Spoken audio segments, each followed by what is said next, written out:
goosebumps every time, yeah, 713. Do the 281, yeah, I'm riding. Why they on me? Why they on me? I'm flying, sipping low key. I'm sipping low key and onions, flying rider. I get those goosebumps every time.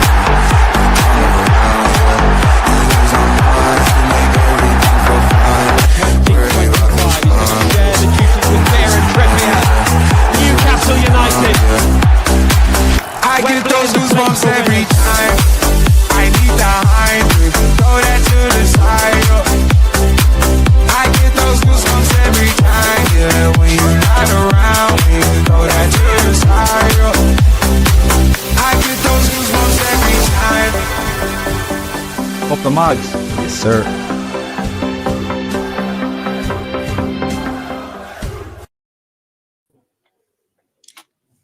Good morning, everyone. Welcome back to the Load Mag NUFC channel. We are here to talk all things transfers, and as you can see, it's a little bit different. We are back for a loaded breakfast this morning. We are in to discuss all things Newcastle United, and let's get down to it. Boys, how are you on this fine Sunday morning? Daz, Chris, is it nice for me as it is for me where you are? Yeah, it's not too bad. Not too bad outside. I haven't gone out. Well, I did for a second. That's about it. But I've actually had to turn you up, Pete, the volume, because I couldn't hear you as clearly as I normally do. But there's reasons for that. But yeah, all good to me. All good to me. Yeah, we had to do a fully loaded transfer show. There's so much happening. This is show 1 of 2 as well, guys. If you're wondering, we will be on again after this fully loaded transfer show for a squad game. And don't worry, because this show will automatically take you into the chat for the next show. So stick with us. Christopher, how are you? I'm all right, mate. Really, really busy week this week. Lots going on, but yeah, I'm good. Funnily enough, I've been up since 8:30 this morning because I had to log on to work for a little bit. So I've been working this morning, but really looking forward to both shows. We were really excited talking about doing a fully loaded transfer show last night, weren't we? So we had to squeeze that in before squad game because lots to talk about and lots to discuss. But Pete, how are you doing, mate? You all good? Not too bad. Can you hear me okay? Volume right? Mate. Yeah. Oh, right, okay. I thought my mic could start playing up a little bit when you said that, but we'll move on. We'll crack on. I'm good. A little bit of a back issue. We talked about it before we went live, but I will soldier through and rest the rest of the day after these 2 shows. People, we've got 150 in the chat. You know it makes sense. You know what you need to do. Let's get those likes up now. Let's get them up nice and early. Thank you all for your support. Thank you for joining us wherever you are in the world. Some of you over the other side of the world in New Zealand, Australia, some of you in different parts of Europe, in the States. Thank you wherever you are for joining us. If you're having a breakfast, put your kettle on, grab a piece of toast and come and join the discussion. Thank you for all your support. Right, boys, there's lots to get through. I'm going to really pick and choose what I discuss with you. One thing I want to discuss, just want to get your real quick opinions on, is just a real quick opinion on the thoughts of Luke Edwards' piece, where he talks about the inside story with regards to Newcastle United. We've talked about all the transfers at the moment.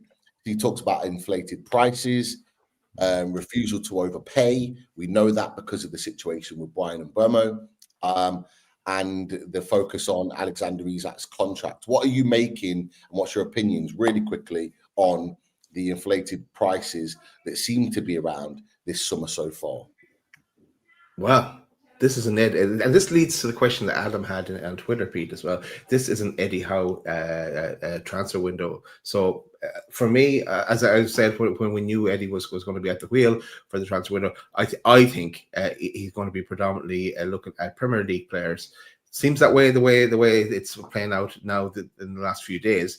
And then Premier League players comes Premier League prices, and well, that's the way it is. There's no other way around it. For me, yeah, you would get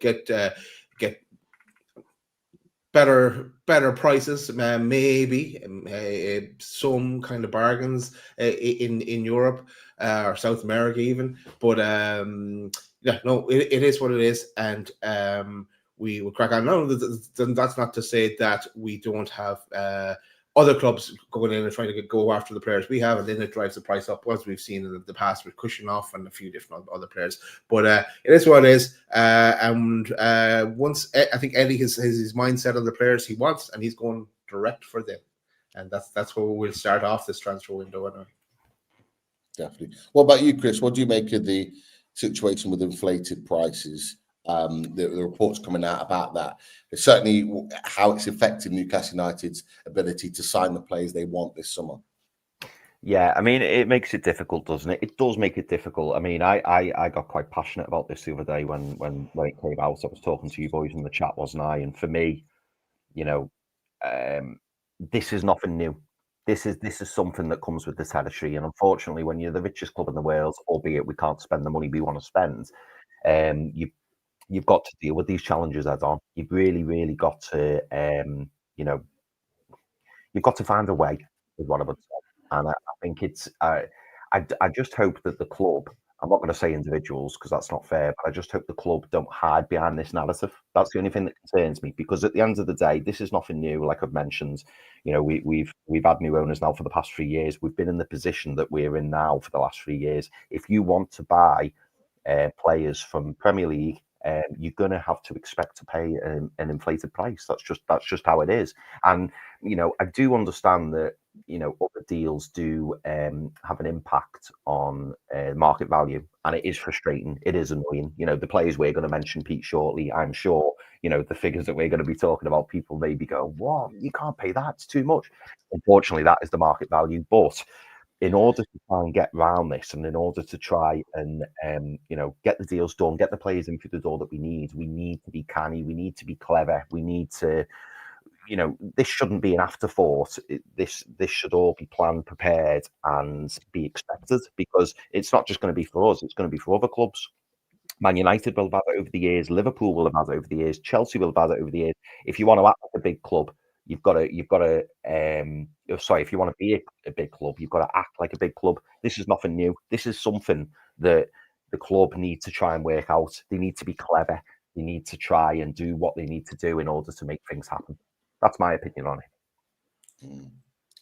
Yeah, it's an interesting one. I mentioned about a week ago that, you know, we are going to have to venture into the European market if we're going to sign everyone that we want to sign. The thing about it is, Newcastle United do have the money to go and put down 65 million on Bryan Mbeumo, and they do have the money to give the wages to be able to get him there. There's no doubt about it. They do have that money. The problem we have, and it goes back to that original conversation, we're trying to build a squad this summer. We're trying to build a squad that's big enough for Champions League football. So although we've got that money, it has to be, as all clubs do, it has to stretch to make sure it fits the target of building a squad. So if we went and spent that sort of money on Bryan Mbeumo and paid out all those wages, it would massively hamper what we'd be able to then do for the rest of the window. And we may then have to potentially sell one of our high-profile players to be able to kind of pay for the rest of the players that we want. And then we're back to square one, because then we've then got to replace that player, and it just keeps rolling on. So I get why Newcastle United are being very kind of like strategic. I'll use that word, strategic, in the way that they're handling things, because they have to build a narrative in the media to the other clubs that we're not going to pay crazy money for players. We're going to pay the money based on what the value they believe it is. And I get that. And we've been doing that since the takeover happened, to be fair. From that first window, we've been playing that value card. And I think it will continue until we have revenue that's up at that level, along with the top six. It's going to continue to be the same. So I get why they're doing it. But yeah, there has to be kind of a cutoff point. There has to be a balancing act. And I think that's what you boys are saying, is that at this point, we do have to then push the boat out at some point to get one of those players in that is a little bit more expensive. A little bit like what we did with Alexander Isak. We did that Yeah. through pressure Totally. because we needed to. A player that we had a deal wrapped up with, which we're going to talk about shortly. We had to put that to the side to get Alexander Isak into the club, and we had to push the boat out. And I think with at least one of the players, I think we're going to have to do that again today. And it probably will be one of the players that we discuss later on. Just to add into that, totally agree with what you said. Just to add into that, I think as well, one thing I would agree with in terms of the club pushing that narrative, I don't think that we should bend over backwards for players individually, i.e. with the club, in order to get them through the door, you're going to have to play an inflated price. That's to be expected. But in terms of the player itself, like say for example, we'd gone for Brian Mbeumo and he wanted 250k. You walk away from the deal. You just walk away. You want players who want to come and play for the club. So for me, I would certainly draw that line in terms of the players.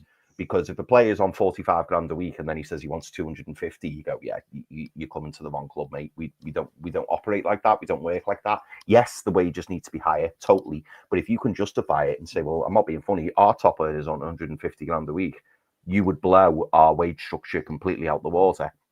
That's on the individual. That's on the player. That, for me, if true, is just being pure greedy. And if they're chasing the money, then fair enough.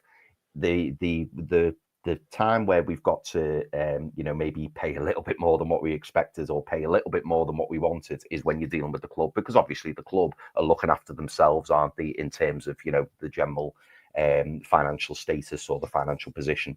But in terms of players, I have no I have no problem at all with the club playing the hard line with the wages. No problem at all.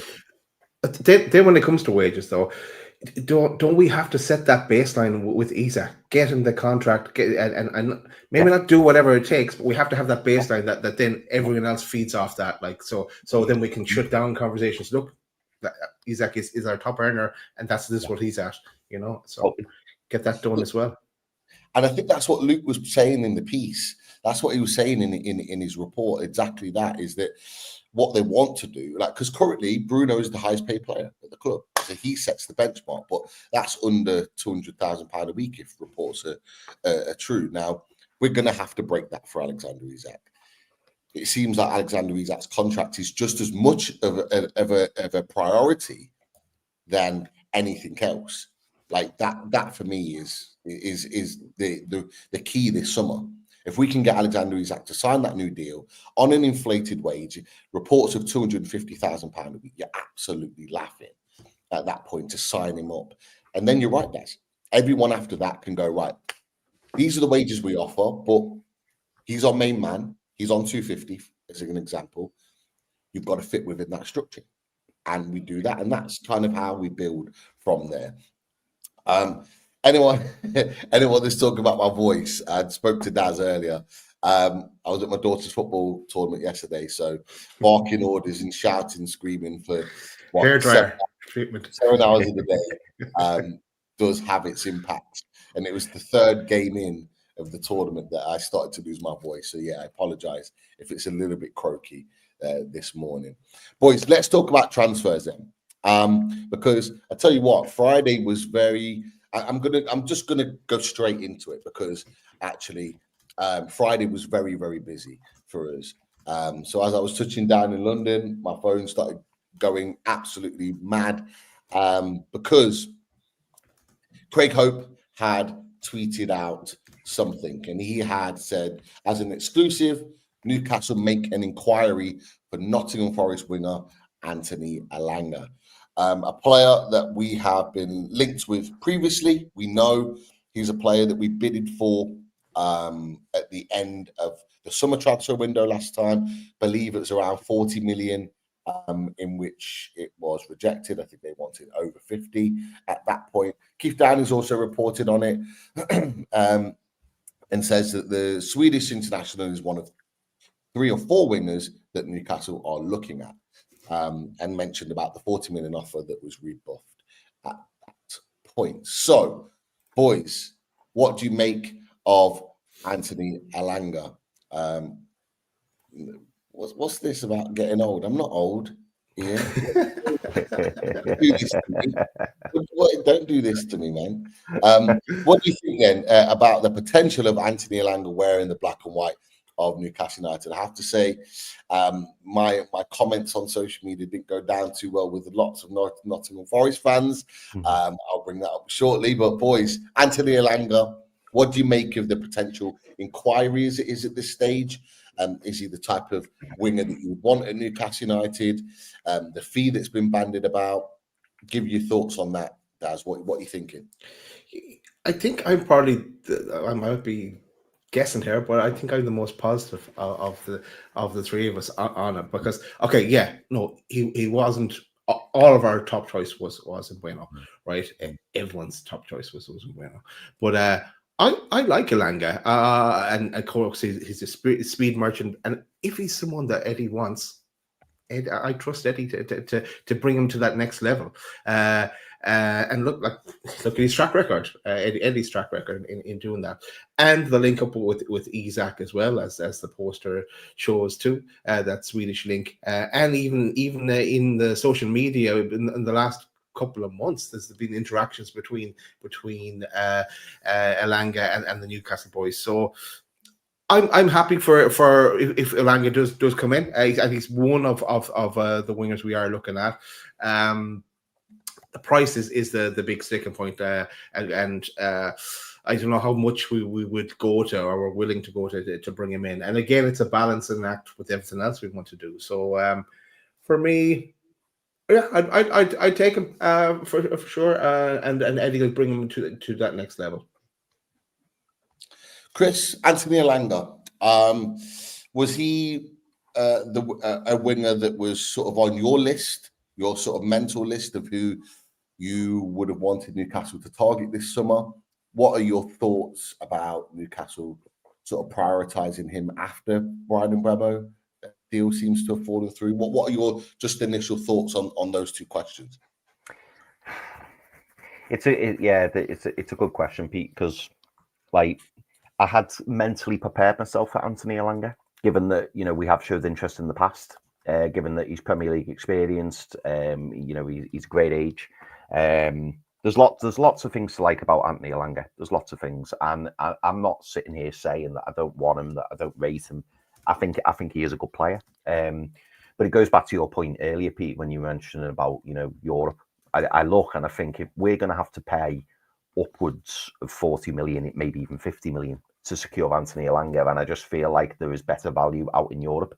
I do understand why Eddie wants to solely focus on Premier League proven players. Obviously, you've got to sometimes take a step back, haven't you, and think if you were a manager of a Premier League football club, you're wanting to bring in players who are going to hit the ground running and who are a safer bet.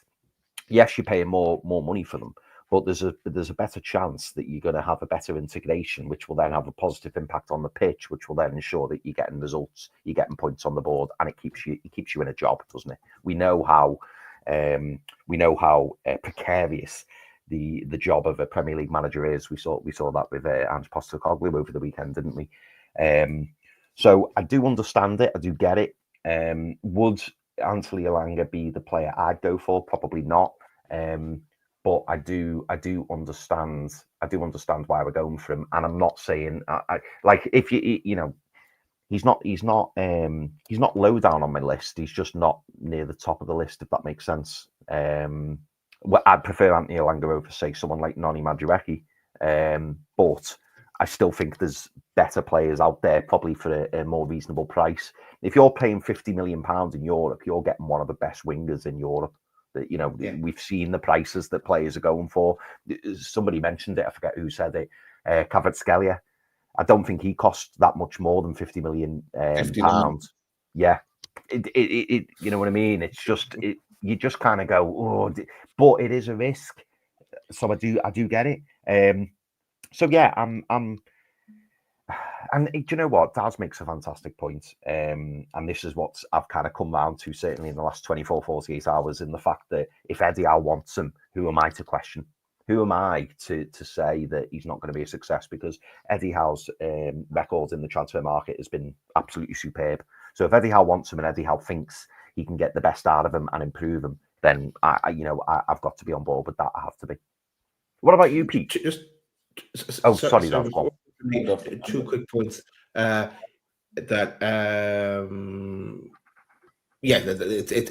said the wheel. That's obvious. But it could be a little sweetener as well for Isaac. Maybe Isaac is saying, you can do it in Football Manager. Who would you like to bring in? Or you used to be able to do that anyway. You could talk to the player. It could be that kind of an angle.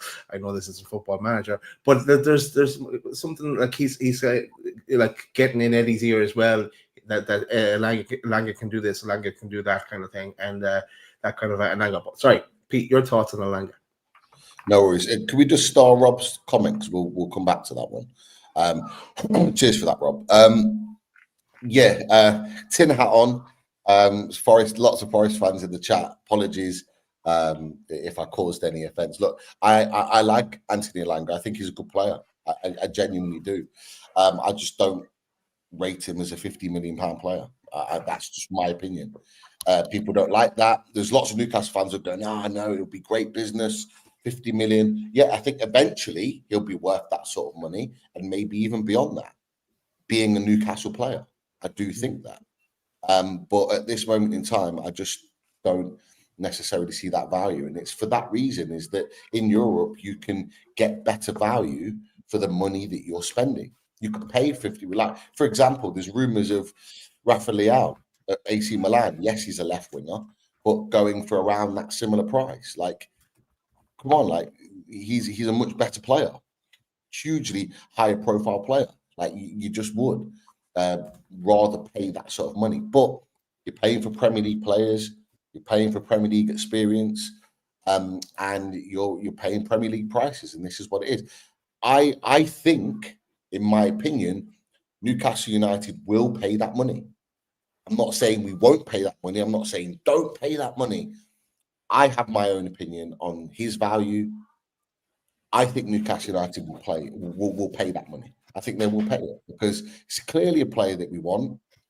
Just like a situation with a goalkeeper we may get a chance to talk about. When Newcastle have been linked with a player and heavily linked with a player for a year and a bit, they're always going to go back in for a player that they've clearly heavily scouted. I do think his friendship with Alexander Isak is a pulling point. I do think, in my opinion, Forest fans, is no disrespect, I think he would love to come and play for Newcastle United. There are Forest fans that are happy to sell it. I was with Wolfie on Friday, had a good conversation with him about it as it was breaking, and he was quite happy to say at 50 million, I'll drive him there. Like he is very much of that opinion. But I think, and I'll kind of end on this.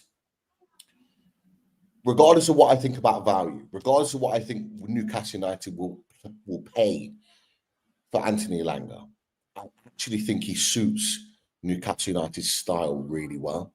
And I actually think he is an Eddie Howe player, lightning quick, can cut inside, allows the overlap down the other side, which is what we do as a team and as a style of play. 11 assists this season is good. That was Gordon's standard the season previous. So he's a creator. We need creators on the pitch. So there are elements of his game that I think would really, really improve our team. I'm just not seeing the full package yet. But we pay the 50 million or however much. I know some people have said 70 million in the chat. It ain't happening. And let's be honest, if Newcastle have been having these conversations with Forest, it's not going to be 70 million. Otherwise, we'd have just gone and paid the money for Brian and Bremer. We just wouldn't slap that money down if it's 70 million. I think I wouldn't be surprised if Newcastle have been given encouragement on Anthony Elanga, or whether it's on Anthony Elanga's side or Nottingham Forest side or even both. But let's see. An inquiry's been made. I think he's a good player.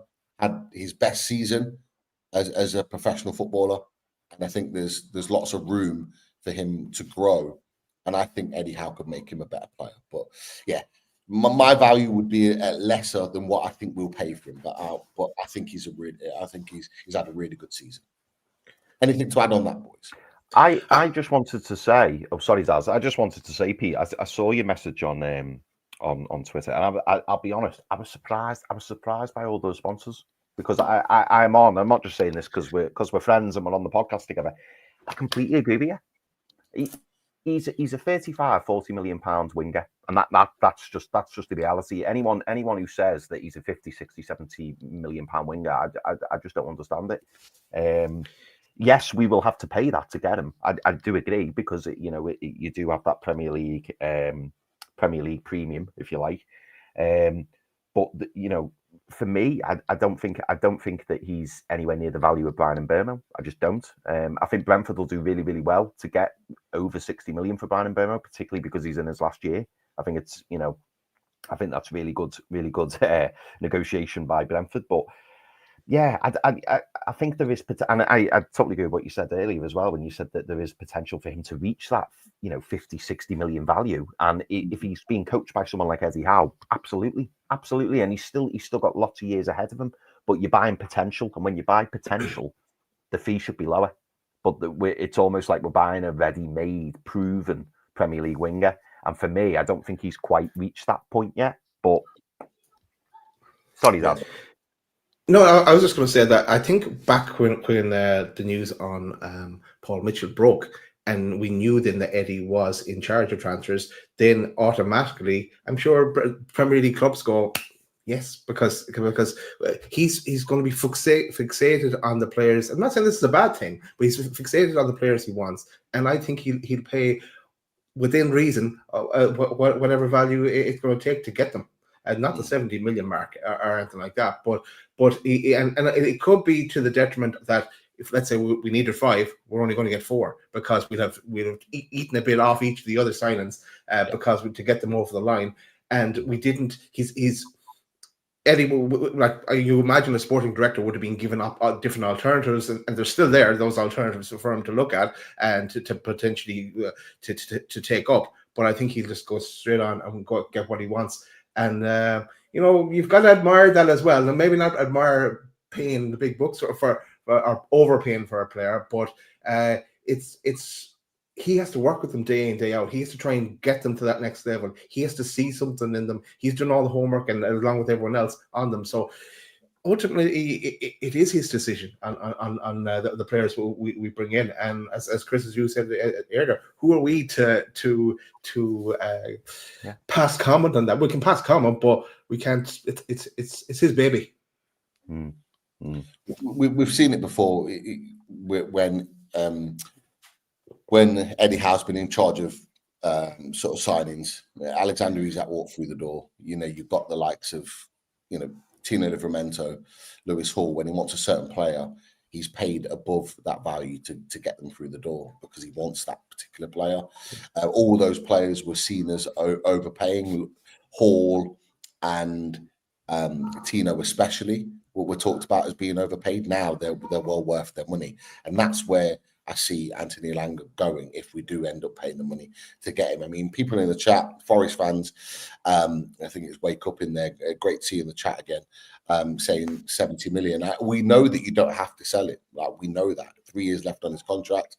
Get it completely. But he hasn't had the output to be able to command 70 million, in my opinion. I just to value him above Bryan Mbeumo, who scored 20 Premier League goals this season. Like, Bryan Mbeumo is the benchmark in terms of the wingers. If you're paying 60, 65 million for Bryan Mbeumo, then I think Newcastle will probably need to pay 50, 55 million to get Anthony Elanga out the club. That's based on Bryan Mbeumo being the benchmark, because other than Mohamed Salah, who's way and above, he is the next in line, Bryan Mbeumo, in terms of top performer on the wing this season. If you're paying 65 million for him, you're paying 50 to 55 million for Anthony Elanga, and it sticks within that bracket. That's just my opinion. Some people will agree, some people won't. But let's see on that. Anthony Elanga, clearly a player we want, and clearly a player that we've been linked with previously. Moving on, because that wasn't the only news that came out on Friday evening, because this player, who we have been heavily linked with for a while, has continued to drag on as well, and it's ramped up as it's been said, and it's this man, Joao Pedro. Again, could we be seeing him wearing the black and white of Newcastle United? Well, if the reports are to be believed, it could well be coming closer and closer, because Fabrizio Romano had previously tweeted out Brighton are potentially allowing Joao Pedro to move on. He's then come back with the eye emoji, Joao Pedro expected to leave Brighton with movements taking place. That was then met with the report from the Telegraph, Mike McGrath, said Newcastle are stepping up their pursuit of Joao Pedro after missing out on Brian and Bramo. And then, interestingly, Mark Douglas had reported the interest of Joao Pedro and said that he is one of the top targets for Newcastle United.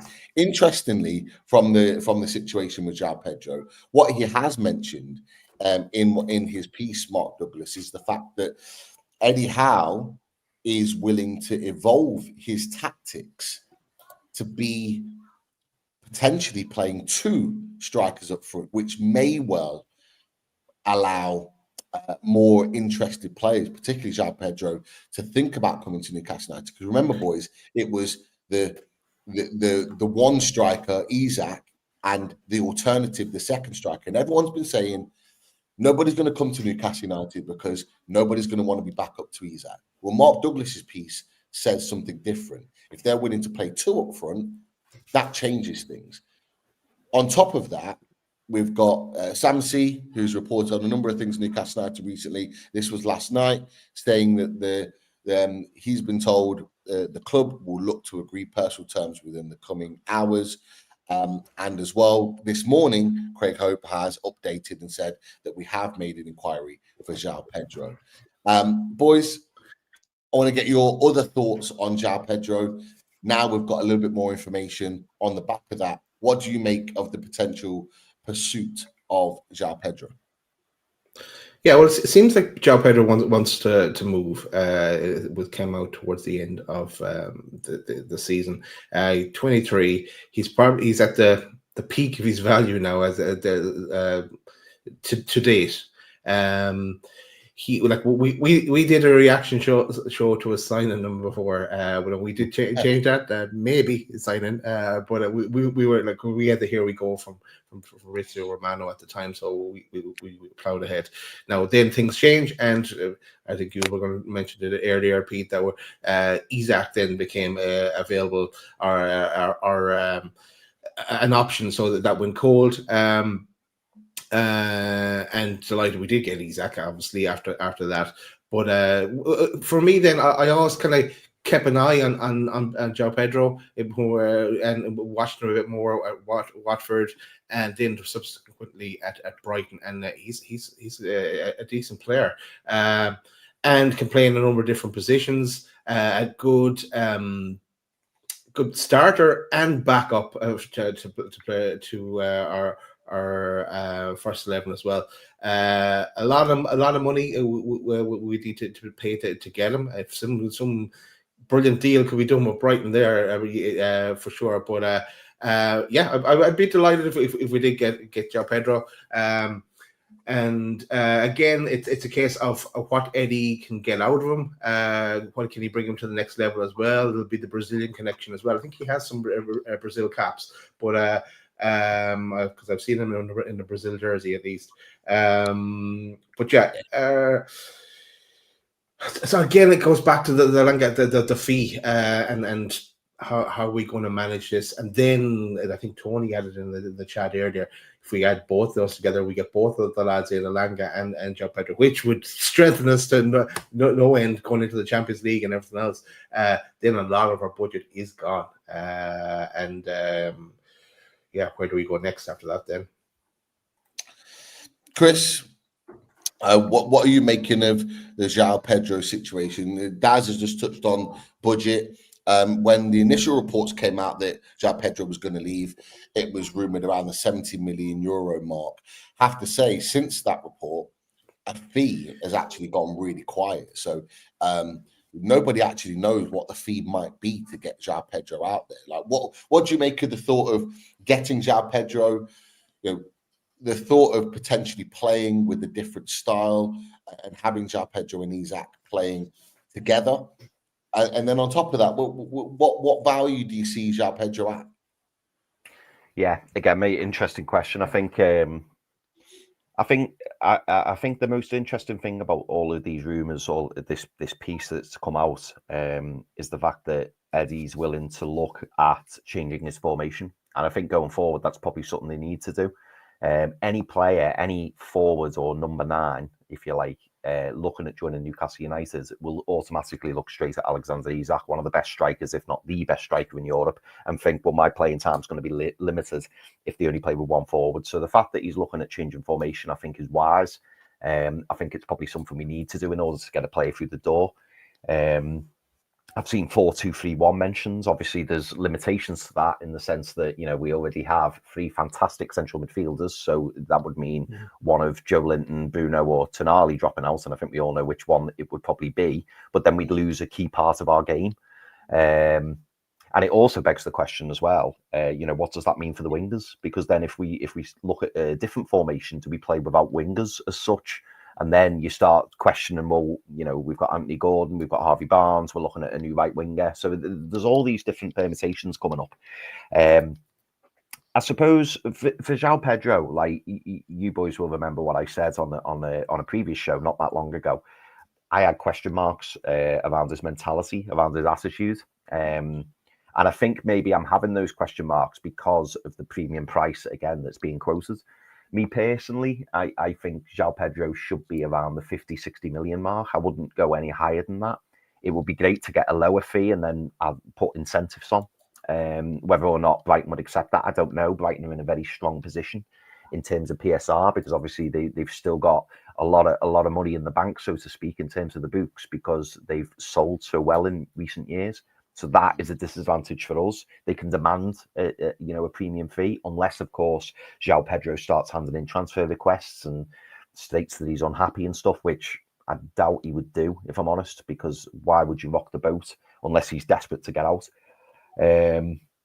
It's a funny one, and I it goes back to what we were saying about Anthony Elanga. We know that Eddie Howe is a big fan of Joao Pedro because we were that close to signing him. If he was all but agreed.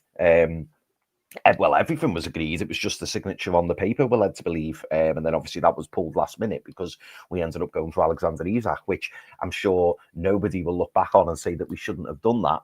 But it is frustrating to, potentially get a player for 20-25 million and then have to almost double it, if not more, a couple of years down the line. It is frustrating, but you do have to play a premium, particularly for strikers as well. Players who are capable of putting the ball in the back of the net, and we know that Joao Pedro is more than capable of doing that. I think he'd be a great fit in the squad. I think he is the kind of, for me, I think he's on a higher trajectory than someone like Anthony Elanga. I know it's different positions, but I feel like Joao Pedro has got a higher ceiling than Anthony Elanga, personally, in his position. I feel like there is far more to come from him. So if we were to sign him, I'd be absolutely delighted because I think he's a fantastic player. He's someone who can play in the 10, someone who can probably play out wide. I think he has done for Brighton on occasion. I think he's got lots to his game. I would say 50-60 million, but I must admit I'm not entirely sure if that's a price that Brighton are going to be willing to deal at, unless, of course, the player comes out and really forces the move. But would he do that? I don't know. Yeah, it's an interesting one. It is an interesting one, and I can't lie. I've got to go back to what I said previously. The last 3 months, looking at his discipline on the pitch, that does worry me a bit. It does worry me a bit. Whether that could be tempered, whether that's because it's youthful exuberance, I don't know. He is still only a young lad, and I'm sure that can be, trained out of him, if you like. But I don't know. Don't get me wrong, if we signed Joao Pedro, I would be delighted because he's a really, really good player and he's a player with a lot of potential. But I don't know. Even the article there, Pete, when it mentioned about the links with Chelsea, it does make you go, okay, well that's going to be even more difficult to do because Chelsea obviously have been linked with Hugo Ekitike. If they can't get Ekitike over the line, Joao Pedro would be a cheaper option than Ekitike from the sounds of reports. So it's going to be difficult to try and attract him to Newcastle.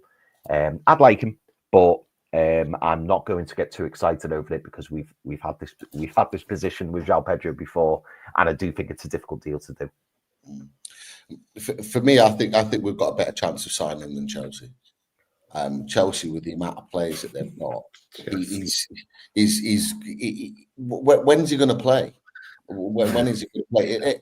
At least, you know what filled me with confidence about this deal, boys, potentially happening, is the fact that, you know, clearly a conversation has been had about whether it's through his agency or whatever it is, whether it's been directed to him, who knows. But there's clearly been a conversation had about the fact that, you know, we change our style of play to incorporate two behind Isak, or playing out wide, or playing him up front. There's clearly a conversation that's been had to say you are going to get plenty of games playing for Newcastle United. I don't think that same conversation happens with Chelsea. Not after the fact they've just gone and spent 30 million on Liam Delap. They've already got Nicholas Jackson. They've got like 6 right wingers. They've got 3 or 4 left wingers. Like, he's going into a pool of players where he's just not going to play, or certainly be guaranteed his minutes are going to be limited at Chelsea in comparison to Newcastle United. And we're both playing in the Champions League. So I think there's more likely a chance for him to come to us. I think the Chelsea links will probably very, very likely kind of spread. Because let's be honest, Chelsea are going to be linked with every single player that's out there because they just try and buy everybody. You know what they're like. Interesting points in the chat that I absolutely agree with. We under consider the point that he knows Bruno and Joe Linton. Apparently friends with Joe Linton and Bruno as well. That helps. Going to a team where you've got friends and people that you know, particularly if they've spent time internationally together, I think that makes a difference. You can guarantee they've been having conversations about the club, just like we had the same conversation about Anthony Elanga as well. But with Joao Pedro, I like the player. I like the boy. I think technically he's excellent. He's quick. He's strong. He's mobile. He's a creator. He knows how to score goals, set pieces as well. He's very good at, and you can never have too many good set piece takers. He has the full remit. He's a great age, 23 years old, the same as Anthony Elanga. We are building, potentially, if we to get those 2 players, a really young, hungry side. And let's not forget, boys, the high priority this summer is bringing the age bracket down of the squad.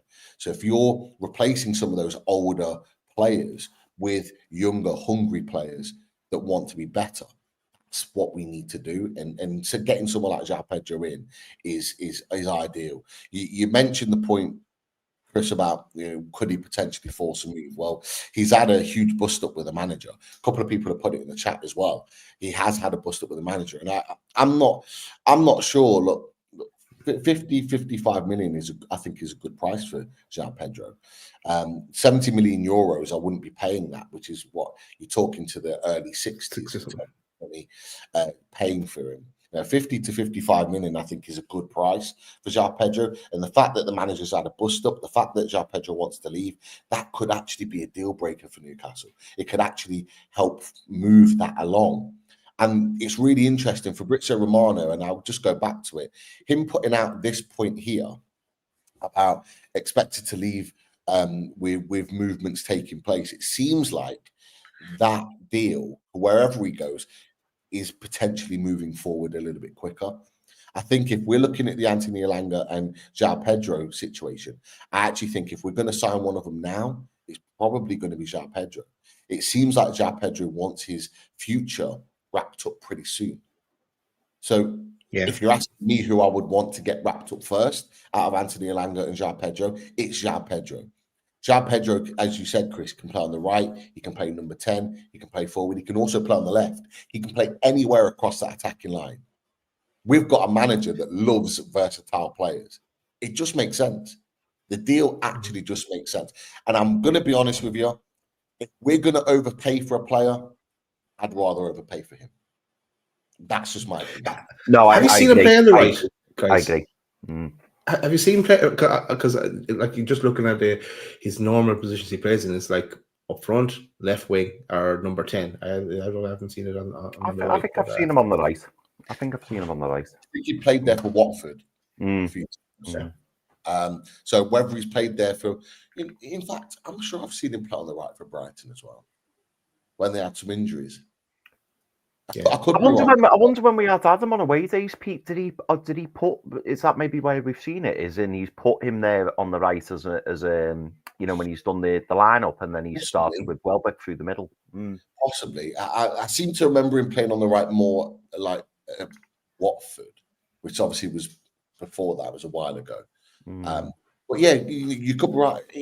But the thing about it is, I think he can play across that line if you needed him to. He's a versatile player. And Eddie Howe loves that. And that's just my opinion. I would much prefer to overpay for him than I would for Anthony Elanga. I would. That's just me. That's no disrespect to Anthony Elanga. I think he's a good player. Talked about that before. But that's just kind of where I'm at with that situation. So, go on, Daz. Sorry, I was going to an operational question. Chatters, you can be involved in the decision here.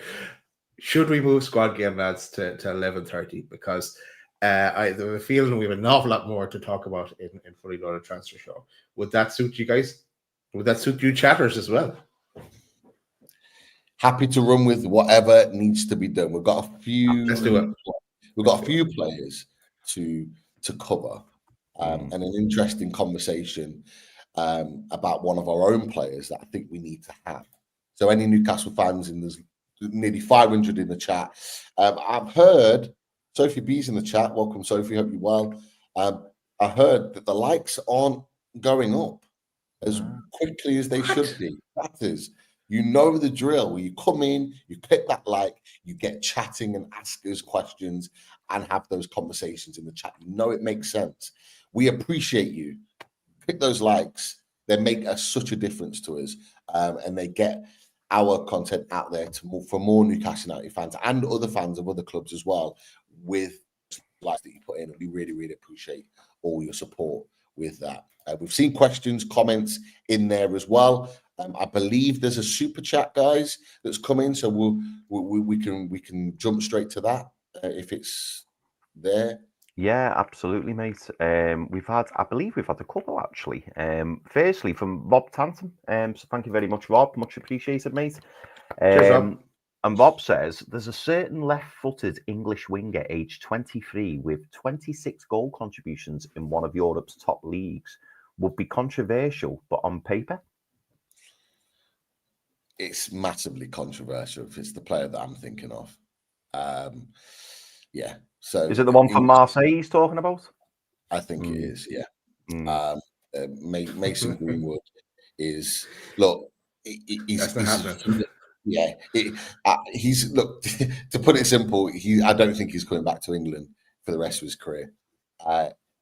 Just in my opinion. And if he does, it'll be going back to Man United. That's where he'll go. He won't go anywhere else. But as a player, speaking purely as a player, not the person, but the player, he's outstanding. He always has been. He's an outstanding talent. It doesn't surprise me that he's doing what he's doing for Marseille. I expect him fully to go to a much, much bigger club in Europe at some point. I expect him to go to a Barcelona. I expect him to go to the top, Inter Milan, somewhere like that. I expect him to play at the absolute top level at some point because he's a super talent. If that's the person you're thinking of, which I imagine it is, but I mean, I assume it is. I think you're right to think that's who he means, Pete. And then we've also got a super chat from Terraces. Terraces, thank you very much. Terraces says, overpriced. Can't we buy directly from overseas? So either Terraces is talking about Joao Pedro or he's talking about Elanga, one or the other, or maybe both of them. But yeah, it's a question. Can't we buy from overseas? Daz? Yeah, I think it came in at the time of Joao Pedro talk, but it could be linked equally for both. But this is the thing. This is what I said earlier. Eddie Howe is in charge of the transfers. There's no sporting director. He has Steve Nixon who to bounce off and a few more, and Andy Howe and a few more. But he's going to go after the players he wants, he trusts, he's done the homework on. his top choice. It's not so much anymore a committee kind of going for it. It's who Eddie wants. Now Eddie always had to sign off on who he's going to bring anyway, but he's more power now, and that's what we talked about before. And yeah, you are right. Like, can you imagine for those prices the type of players we could bring in? Look how what we got Tonali for. Those types of players for those values. Like so, but this is what we are where we are, and we are going to have to get behind whatever whoever Eddie decides to bring in. Pete, I'm gonna bring up a few members messages, which is quite key actually, because we do have a members draw later. I don't know whether anyone knows this, but we've got a members draw later, so stay tuned, because a members draw will be following in due course on the squad game. Yeah. So Luke asks a question. Luke's been a member for 7 months. Thank you very much for that, Luke, for all your support, mate. Luke says, Pete, Joao Pedro, Isak, and Elanga, or Gordon, Isak, and Murphy. What would be the 3 that you would pick? Oh, that's a tough question. Yeah, that is tough. Depends on the form. Yeah. Yeah, I don't know if I can answer that. That's because in terms of performance this season, you go with the back 3. You go with the Gordon, Isak, Murphy, just because of what they've put out. But if you're looking forward, future wise, you wouldn't bet against Pedro, Isak, Elanga to be the future of Newcastle United. So it's really hard to say what you would pick, but you could almost see that is the future in comparison to what we currently have right now. That's kind of, I'm not really answering the question, but that's kind of how you could potentially look at it. And I suppose as a positive, Luke, you could say, if we were to sign Joao Pedro and Anthony Elanga, they're the options that we've got.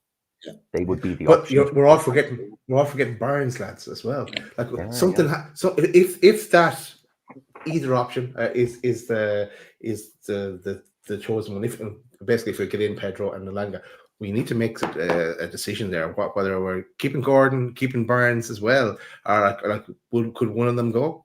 It's a good point. It's a good point. And also, I've got to put this on. I think the timing of our show has probably fitted in nicely with this individual. But Shane Mawson, 41 months as a member, mate. Really great to see you in the chat as always. 41 months of being an ultra mag. But yeah, I'm not quite sure what the time is in Australia at the moment. But maybe these loaded breakfasts. Oh, right. Well, maybe these loaded coming up to 9 o'clock, I think. Oh well, Shane will be in his element then. Shane will be in his elements. But I hope you well, Shane. And thank you again for the support, mate. But yeah, that's where we are up to with the SCs and stuff like that. So all good. Lovely. Right, I'm going to throw. This is going to be maybe a controversial conversation here. It's going to be an interesting one, or it might be very straightforward. Let's see. Continued links with a player out of Newcastle United. Straightforward. I knew this was coming. It's coming. Oh, it's coming, boys. I'm ready. I'm going to run through it. And it involves another player as well. So I'm going to run through it. I want people in the chat to tell me your opinions on this. Boys, Daz, Chris, I want your opinions on this. What's this situation? So Fabrizio Romano is the only one that's been tweeting this out. Negotiations with Tino Livramento are currently complicated and on standby. Newcastle not reducing their asking price, and they want to keep Livramento. Almost impossible to agree before the Club World Cup. It says on there, Newcastle are believed to have met Manchester City's admiration for Tino Livramento with fiery defiance. This is from the Chronicle, and that they understand Eddie Howe has no interest in getting rid of Tino Livramento. However, there have been some other reports from the Man City side that Tino Livramento's potential move to Man City could involve this man coming the other way on loan. Jack Grealish. Now, what's been reported last night into this morning is that Newcastle United are keen on a loan deal for Jack Grealish.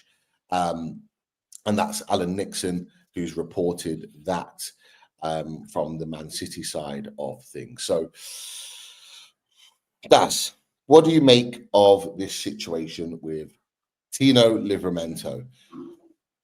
Is he moving? Is he staying? Is this even true? Who knows? But where do you stand on this situation, mate? 11 a.m. Tino Livramento is not fucking leaving. He's not leaving. I don't care what anyone says. Chris, I saw your comment in the chat. I ignored it. I did not even read it. I was so mad when I saw this article. Tino Livramento, boys, is not going anywhere. Look, he is our future, and like he's also comes across as such a good lad as well. No hassle with him. You know, he's just a model professional. Cue the other lad you put up on screen, Jack Grealish. Not so much in my eyes. Not so much. Party boy, and that's why I've ruled out Jack. Undoubted talent, but and also would command massive wages as well. I know on loan, whatever, blah blah blah, but. And then where do you fit in is the other thing, considering the players that like Pedro and Elanga were being linked with as well. So, but for me, lads, Tino Livramento cannot go anywhere. If we're, and I know that it's a bonus then for our PSR headroom. Going forward, in a way, it's a bit like what Villa did with Jack Grealish, selling him on for 100 million, you know, and then it boosted them for a couple of years in a different world when they were in at that stage. But if we're selling the likes of Tino Livramento, what is the point? For me, it's just like we're trying to progress here. We're selling to a team that should be our rivals in a potential title challenge as we edge towards that stage. Not saying we're going to win and like win the league, but that's what we need to be working towards. So for me, Tino Livramento stays where he is. Even give him a new contract. He's probably deserves it as well. And maybe that's where the angle he will need to go down as well now. Apologies for the swearing, but Tino Livramento is going nowhere. Simple. Chris, your thoughts on the Tino Livramento situation? I think I'm a little bit on your side of the fence with this one, Pete. Not. You know, well, I don't want to spoil Pete's view on it, but yeah, my own personal opinion. I don't want to lose Tino Livramento. I think Tino Livramento has got such a high ceiling. I agree with everything that Daz has said. You know, it seems like a really top lad, fantastic professional. But, and there is a but.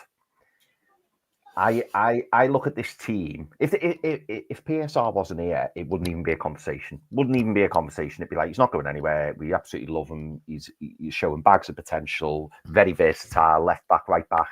My biggest problem is, and the one thing that I think will play into the management's, the management's thinking, is the fact that if Man City, I think I described it, didn't I, boys? If Man City come knocking, it's a different knock, especially with Pep Guardiola on the other side of the door. And also, let's be honest, we know if we sell a player for significant money this summer, it transforms our transfer window. We know that going forward, we have to do player sales. There will be a tiered system. There will be, so from all the way up at the top to Alexander Isak, who we won't entertain any bids for, although if it gets really silly, maybe we will, but that's a different conversation. But he's the top of the list. He's the player we do not want to lose. All the way down to the bottom, where the likes of Sean Longstaff will be, where the likes of Callum Wilson will be, even though I know he's going on a free, but you know, that kind of tier of player. And I think for me that Tino Livramento is just below the top. And so the top would be the likes of Alexander Isak, Sandro Tonali, Bruno Guimaraes, Sven Botman, Lewis Hall even. I think those players will be in the top, and they're the ones that you really, really, really don't want to lose. I think Tino Livramento falls into a similar bracket just below that with the likes of Anthony Gordon, with Harvey Barnes, Tino Livramento. Players that you don't want to lose. But if silly money gets put on the table, or if the player indicates they want to go, you might have to go, yes, don't want to lose them, but look what it can do for us going forward. Will this throw the whole project off track? Potentially, no.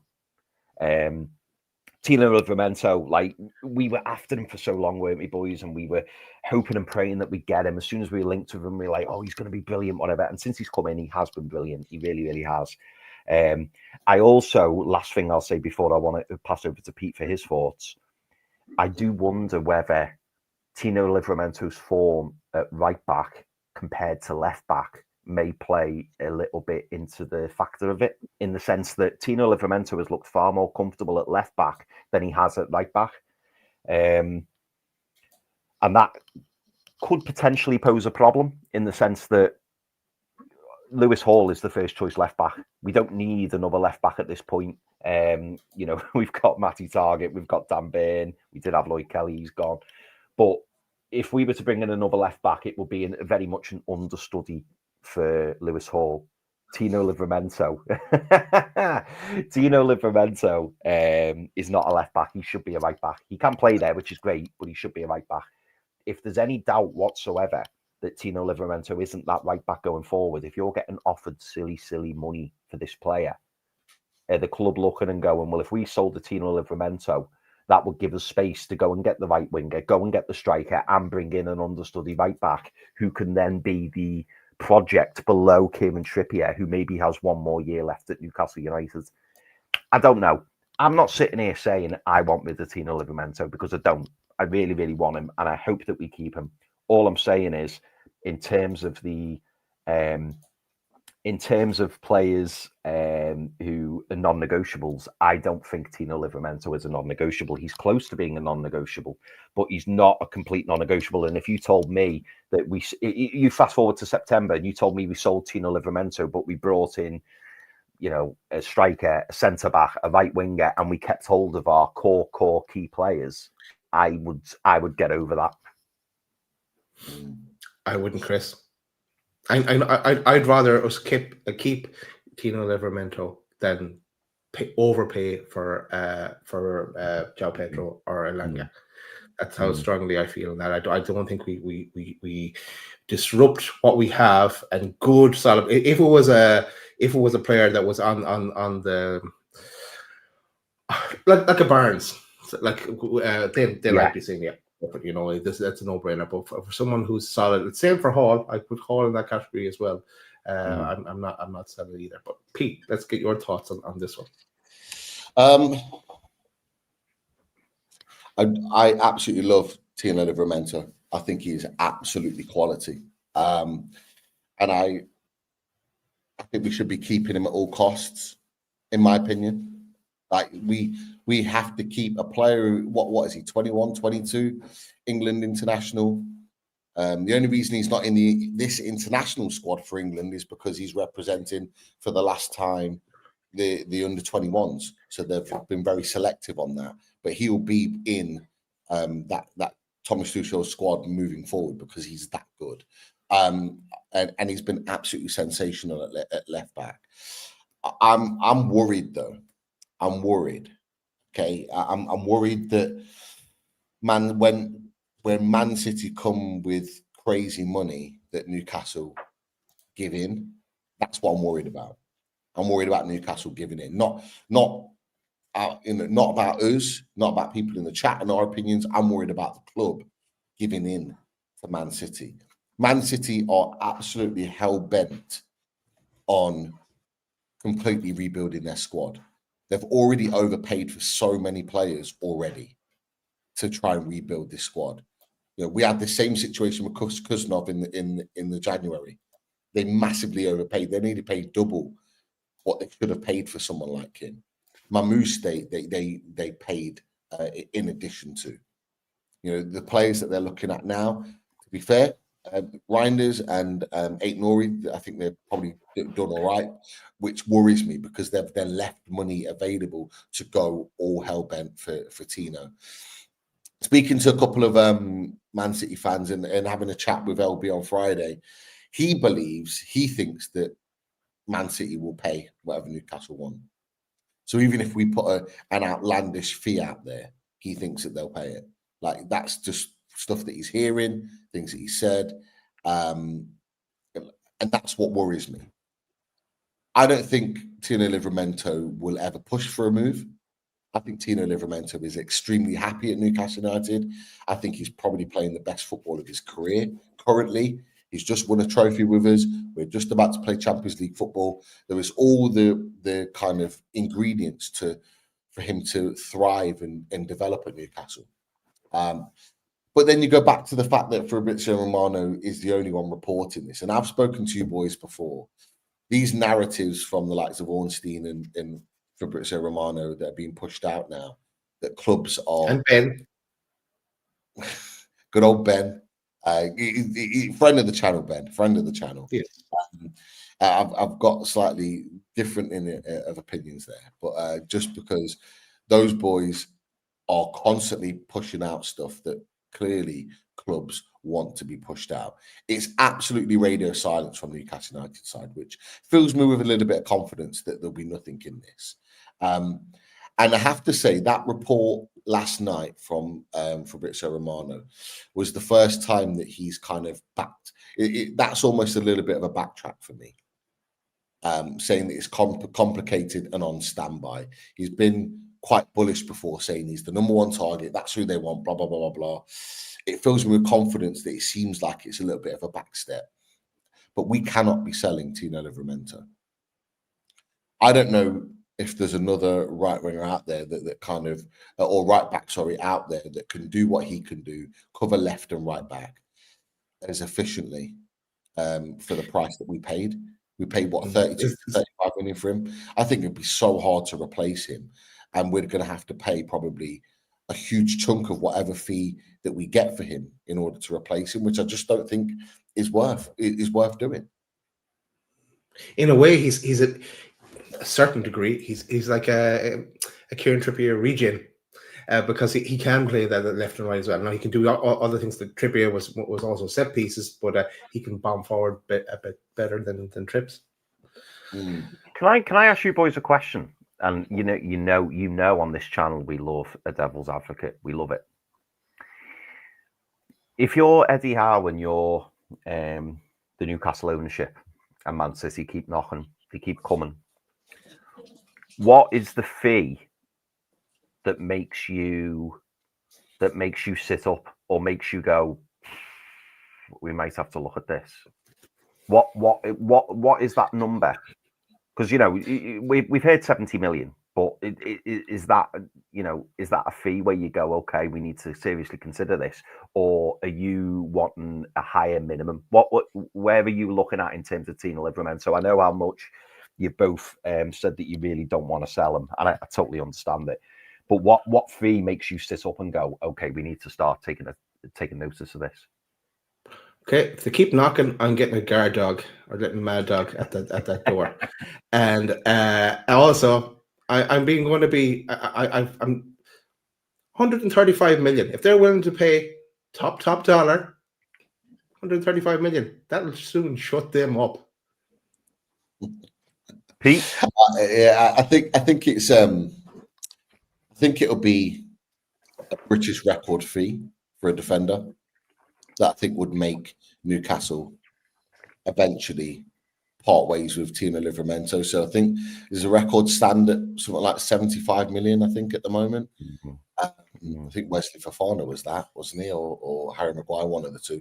I think anywhere between 75 and 80 will make the club want to sell. But I don't think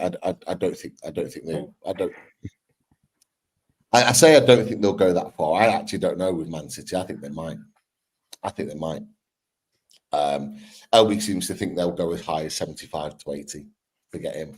And this is the thing, and I said it to you boys last night. I think if 75 to 80 million comes in for Tino, I do think the club will accept it. And that's what worries me, because I don't want to lose Tino. But I think they'll end up accepting it off the back of that. What's this? Andy Ford said, controversial, but I would consider selling. If we got offered 80 million for him, that would be a record. Yeah, free for fullback. defender even in England anyway. That would be huge profit, and we need to trade.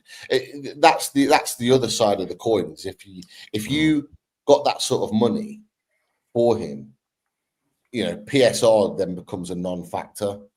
You're not selling your non-sellable players, and you are able to properly, significantly boost and generate your squad, not just for this summer, but maybe over the next 3 or 4 windows. Just that one sign, that one sell. Agree on that, Pete. But I think in 15 minutes we could come up with a few more sellable assets, not for the same value, of course, True, but No, you're absolutely right. But look, this, as we've said, Fabrizio Romano is the only one reporting on this. Okay, that's it. So until anything comes out from additional sources or elsewhere, we just take it for as a pinch of salt. We're expecting Tino Livramento to arrive back early July for pre-season, wearing the black and white. That's all that matters right now. And with regards to that, and come on the channel, Fabrizio Romano. Come on the channel, and we'll talk it out. Come talk to us. Come talk to us. But this is the thing, like, just as the Forest fans in the chat have kind of putting their point across, and they're being absolutely right with it. We hold the cards, just like Forest hold the cards. If they really want the player, they are going to have to go and pay well over the odds to get him. Same with us with Elanga. I think we'll pay the money for it with Elanga. I think Man City will try and pay what Newcastle want to try and get Tino out. That's what worries me. But let's wait and see, boys. Lots of other things to discuss. Right. Let's move on. There is one other player that we can discuss, and it is Marc Guehi. Marc Guehi continues to be linked with Newcastle United. We know he's a top target, as mentioned earlier before. Graham Bailey's also mentioned that he remains a firm target too. But what was interesting about this, boys, is that Mark McGrath, again, of the Telegraph, reported that Palace are exploring an ambitious deal for Sporting Lisbon's Ousmane Diomande from Sporting Lisbon. And lots of rumours that this could be a potential replacement for Marc Guehi. Now, the question I've got for you is quite simple. Marc Guehi has been linked with Newcastle United heavily. Who would you take out of the two? Ousmane Diomande or Marc Guehi? It seems like it could be a one-in, one-out situation at Palace. So who do we go for? N9 has already put his opinion in there. What are you thinking, boys? So in this hypothetical situation, Pete, that you've drawn up, it's like for like on price, right? And we particularly... Yeah. Okay. Yeah. So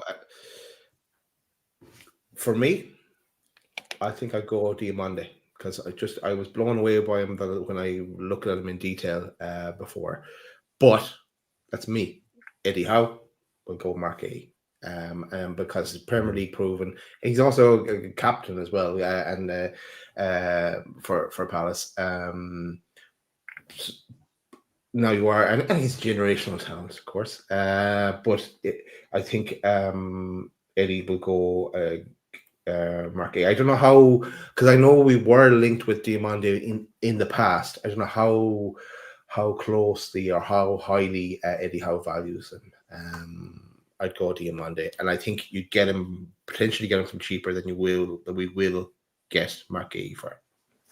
Okay. But it is a gamble because he hasn't played in the Premier League, of course. Yeah. What are your thoughts, Chris, on this one? It's an interesting one, isn't it? Similar price. Giniesta there makes a really good point, saying Diomande or Diomande has got a high ceiling. He's 3 years younger than Guehi.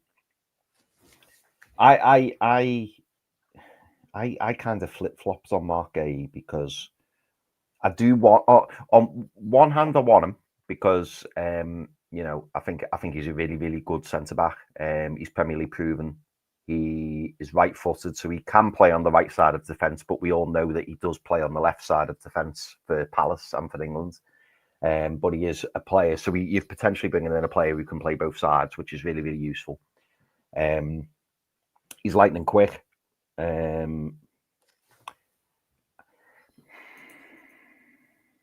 It's such an interesting one, this, because Diomande is a player. We've looked at him previously, haven't we, boys? And Daz, I know he's been on your radar for quite some time, and I think he'd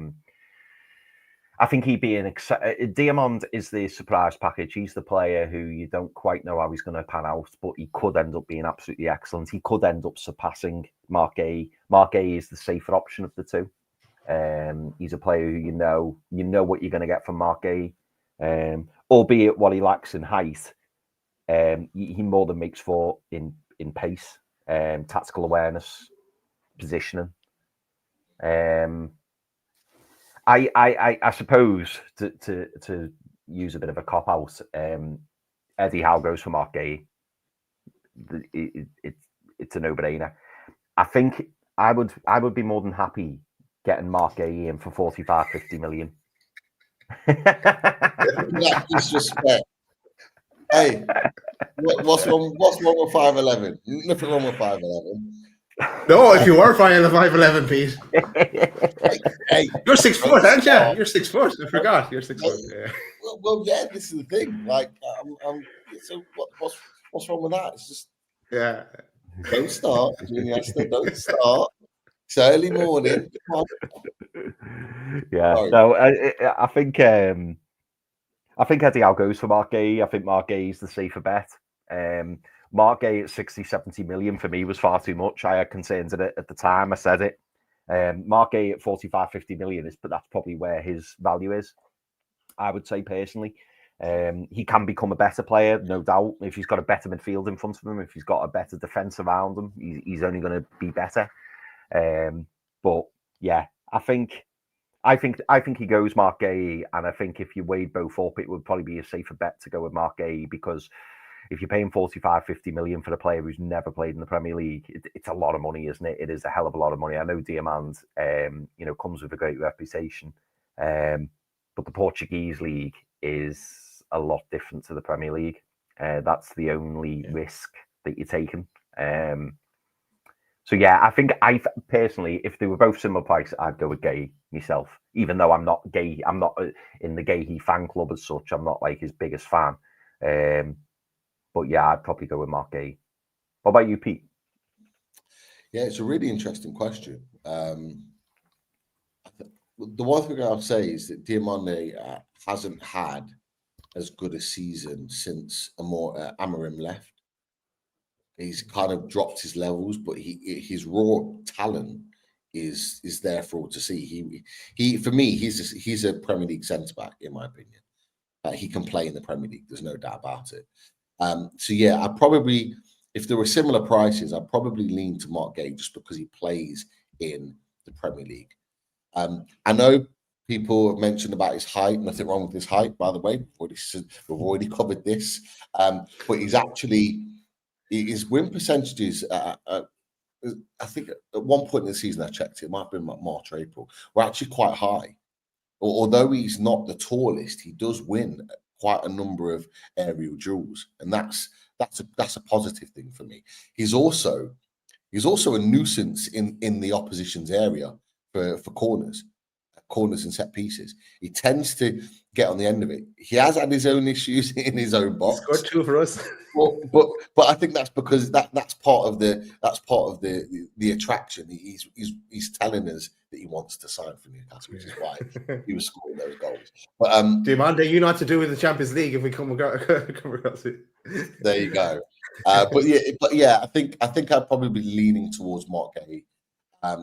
You look at Marc Guehi, he's a leader. He's just lifted a trophy for his club. He's a captain. He's an England international. He's already got a great relationship with players that are in our squad currently. Like if Wilson stays, he knows him. Gordon, he knows him. Barnes, he knows him. Tino, Lewis Hall, he knows these players. So I'm thinking of the You know, if you're Eddie Howe and you're thinking about the settling in period of a player, it'd be a lot more seamless. Oh, what is going on here? I had to flash that up. Oh. You lot are killing me in the chat today. What is going on here, man? It's not my croaky voice. It's the height. Come on, it's 5'11". There's nothing wrong with that. When you disrespect, Pete seemed taller the last time we met him. We're all the same height, so you're disrespecting all of us. Come on. Yeah, even this is me. You disrespecting Hang on a sec, Pete. Nah, we're all the same height, yeah? Daz, remember, you've changed that's piece on the left, isn't it? You've edited it. Well, yeah, it could well be. I think you've edited this. And remember, I was the slope on the road. Yeah. I was slope on the road. I was crouching down a little bit just to make sure I was getting in the picture because I didn't want it to be where you missed the head because I'm a little bit taller. Come on, one of these things. But anyway, we can get back to it. Marc Guehi, I'm siding with Marc Guehi if we were going to go to get someone for those reasons that I've just suggested. But lads, I wasn't going to go here, and like I think we probably need to before we start maybe taking some questions and wrapping up. Hold on 1 second. If it was able to send. No, my phone is completely played up. Okay, well, I'll come back to this one then, just whilst we're waiting. Another winger that is being talked about, and Chris, you mentioned him earlier. I'm just working on the other bit that I'll get up in just a second. This winger here, you mentioned earlier, Noni Madueke. Newcastle have made inquiries for him, who is valued at around 60 million euros. So what we're looking at, early 50s, 50, 55 million. Chronicle also reported, I think it was as early as yesterday. Obviously, he played for England yesterday. I think he got an assist for Harry Kane's goal. They've made an approach for Madueke. What do you boys make of Noni Madueke? We've had this conversation last summer. We've had our opinions on him, but have any of your opinions changed on Madueke? Would you consider him as an option coming in? I know you touched on it earlier, Chris, but Daz, what are your thoughts on that? As Stephen has on the screen there, too much money. I think 60 million euro. Again, it's a Premier League proven. I'd rather take a gamble on a European player than go for less than go for Madueke and someone that has a higher ceiling to move to. So look, I'm not opposed to him coming to Newcastle, but for the right fee, and I don't think it's anywhere near 60 million euro. That's like 55 million sterling or something like that. So, maybe for 40, something like that, but not really who I want, to tell you the truth. Chris, your opinions? Yeah, that's took the words out my mouth. For me, and this could work to our advantage, in that we know Chelsea don't really need the money, and Chelsea have a big enough ceiling as it is. But that could work to our advantage in the sense that any money, correct me if I'm wrong, but any money that they get from Madueke, I think because they've had him for a while now, I think he's nearly pure profit. Because I think he's been in the Chelsea setup for a decent amount of time now. I think 40 million gets you Noni Madueke, because they've got so many options and there's so many players that they've been linked with. That is the only advantage I see in going for someone like Madueke, in the sense that he'd be cheaper. He'd be cheaper than Elanga for me. There's no way anyone's paying 60 million for Noni Madueke. There's no way. I think it's the worst kept secret that Chelsea would happily let him go. I think England are doing Chelsea a favour and starting him, because that obviously raises his profile. But for me, no more than 40 million for him. Cheaper alternative to Elanga, yes. Would I prefer Elanga? I would. I would prefer Anthony Elanga over Noni Madueke. The only thing I would say is a slight positive towards him is that I do think that under the right coaching, he could be a really, really good player. He's an upgrade. Noni Madueke is an upgrade on Murphy, in my opinion, but I just don't think he's a significant enough upgrade to start talking 50, 60 million. I just don't. But there is a player in there. And if we got him for a reasonable fee, I wouldn't be deeply upset over it. I just think that there's better out there. And it goes back again to our European chat. For 40 million, you could get a significantly better right winger than Noni Madueke. But he is Premier League proven. So I don't know. He doesn't. Yeah. He again, he's quite low down on the list of right wingers for me. But what about you, Pete? Yeah, I'm still not convinced on his final ball. Yeah. Even watching him yesterday, I know he got the assist, like a little side pass across goal against Andorra. You can't really take too much from that, but yeah, I'm still not convinced in his final ball. And you know, when I speak to Chelsea fans, they say the same. His final ball isn't good. And that's from people that watch him week in, week out. I'm just not convinced on him. It's something that just makes me not convinced. He has been better this season than the previous season. So he has made improvements, but he's still not a guy that I would want to significantly invest in. You're right. I'd rather invest that money in Anthony Elanga or another right winger. But that's just my opinion. Look, if someone like him walked through the door, I'd support it. But I'd support him like we would any other player. Yeah. But it's not really one that I would be jumping out for and going to. Lads, I'm going to just cut that off there just because one last topic that's come out this morning. I just want to get your really quick thoughts on this one. And it's this here. So Pedro Almeida has reported that Leroy Sane and Newcastle United approach are happening. So apparently we have approached Leroy Sane with the view to potentially bring him to Newcastle United. He's on a free transfer from Bayern Munich, 29 years old, had a decent season, should we say, at Bayern Munich. 13 goals, 5 assists.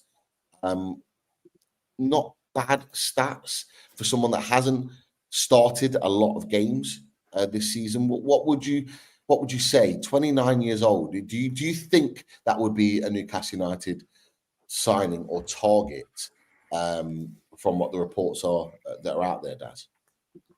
Right, well, he's played in the Premier League before. We all know that. The wages, as someone put up on screen there, would be the major stumbling block. If he's willing to, and with him being a free transfer, he can command something crazy. So that's probably going to rule us out straight away. But as a player, and I have not seen him recently, but as a player, he was brilliant when he was in the Premier League for City.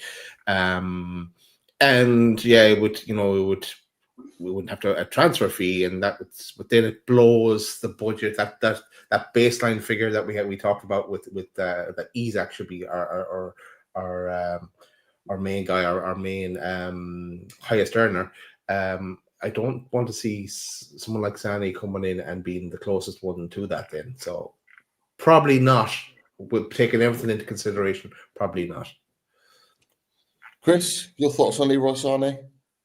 I really, really like Leroy Sane. I think he's a fantastic player. I still think he's got something to give. The biggest concern, as Daz has already mentioned, is the wages. If you could get Leroy Sane in on, below 150 grand a week wages, I think you take a punt on him. I think he's a fantastic player. Obviously, previous Premier League experience. I know City didn't want to lose him, but he wanted to go and play first team football, and that's why he ended up at Bayern Munich, because he's such a good player. Absolutely, in terms of the wingers we've been speaking about today, like Leroy Sane is the best of all the midfielders we've been all the right wingers we've been speaking about, including Brian Mbeumo. I think he's absolutely brilliant. He's not a great age, and I don't know. I think it's highly unlikely because of the wages, and I think because of the clubs that will be in for him, because there'll be clubs out there who are willing to pay him 200 grand a week, because realistically he is a 250 grand a week player. That's what he is. Would I like him? Yeah, of course I would, but I just don't see it happening. Unfortunately, I think we're 2 or 3 years early in terms of where we are in the project. 2 or 3 years' time, we'll probably be signing players like Leroy Sane, someone who brings that experience, someone who's a winner, someone who's won the major competitions, played in the major tournaments, major finals. He's brilliant, but I just don't see him joining Newcastle United this window. I'm the same. I don't see it happening. I love Leroy Sane as a player. I think he's the type of player that would really excel at Newcastle. But the one thing I would say is there's a potential that because he's free, you can maybe give him a bigger wage like we did with Lloyd Kelly to maybe supplement the fact that he's on a free and we don't have to pay a fee for him. There's that side of things. But at 29 years old, he just doesn't seem the type of fit that we tend to target that type of player. So I personally don't see that happening, but it's definitely an interesting conversation there. We are 10 likes to go to make it to 250 people. So make sure you get those likes in on the way out.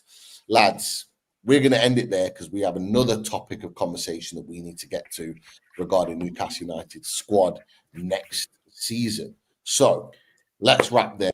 People in the chat, go switch yourself over to squad games. Get yourself in the chat nice and early. Give us all a tune in the chat, ready and waiting as we go and prepare for squad game. See you in 2 minutes. Thanks, everyone.